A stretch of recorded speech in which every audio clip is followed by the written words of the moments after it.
Kaya dito nating ginanap sa mismong Lingayen Beach. Idinaos noong ika-14 ng Pebrero ng pamahalaang bayan ng Lingayen ang kasalang bayan.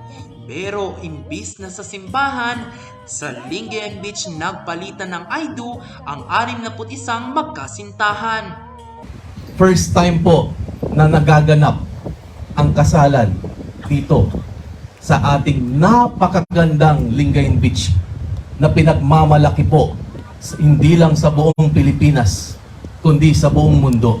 Ideya raw ito ng pamahalang bayan upang maging espesyal ang kasalan.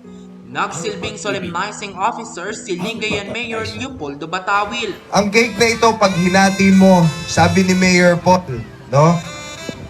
Ang sa iyo ay akin, at ang akin ay sa iyo din. Ang pag-aasawa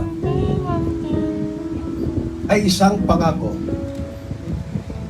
na maging mabait at maunawain, maalalahanin, mapagbigay at magbahagi ng isang buhay na magkasama.